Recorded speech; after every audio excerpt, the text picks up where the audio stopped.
אלו דברים שיש להם חזקה ואלו דברים שאין להם חזקה. These are the things that have a chazaka, and these are the things that don't have a chazaka.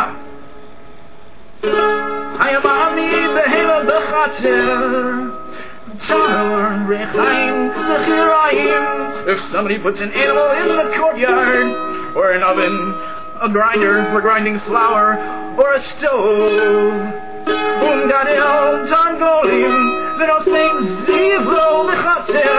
he raises chickens or deposits his manure in the courtyard. Ain't a chazaka, there is no chazaka of all.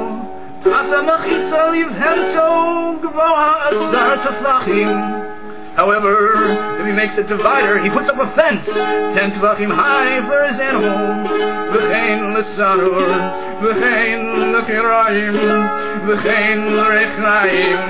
He does this for his oven, the stove, or the flour grinder. Hichnis targolim, l'so chalais. He takes his chickens into the house. V'asam makom l'zivlo amok shlosha, o gavo ha-shlosha. Or if he makes a place for his manure, like by digging a pit, or putting a fence up 3 tefachim deep or 3 tefachim high. Harezu chazaka. This is a chazaka. Why? Because if the property owner had a problem with it over a 3-year period of time, he surely would have said something by now. So since you've got a chazaka, we assume it must be okay to continue. Let's have a party!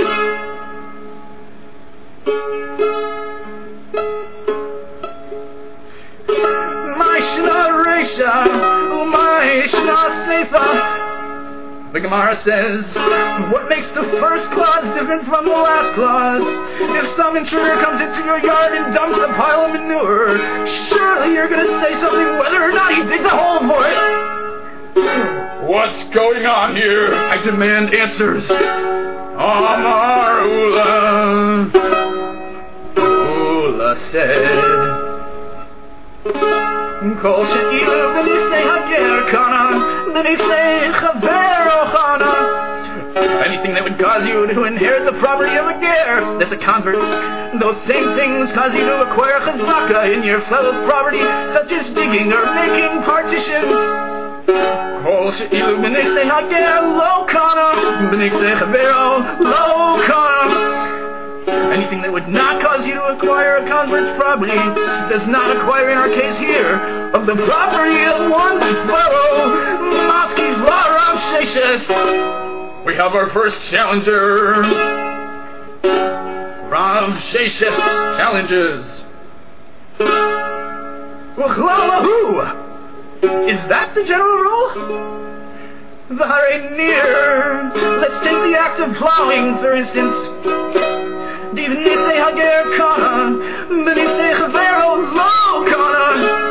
you dug up the ground a little bit on the property of a convert that passed away without any Jewish heirs, you could inherit the property because you improved it by preparing it for planting. But if we're talking about our case here, in the property of one's fellow, this won't make a chazaka. That doesn't make any sense. Or take, for example, eating fruits. If you're harvesting produce for 3 years and nobody complains, it's fair to assume that it's really your property. You have a chazaka. But consuming produce will not cause you to acquire property that has become ownerless, like in our case of the deceased convert. This doesn't make any sense. Ella, Amar Rav Nachman, Amar Rav Baravuha. Rather, Rav Nachman said, in the name of Rav Baravuha. And God willing, on the next page, we'll find out how this makes sense, or perhaps we'll just get even more confused. Either way, Rav Chanani ben Akasha, oh man, let's have Kadosh Baruch Hu, Zakadosh Yisrael. Yibalehem Torah u'mitzvos Shnema.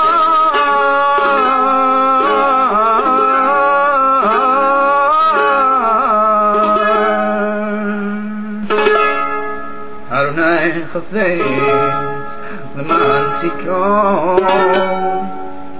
Yagdil Torah li'adim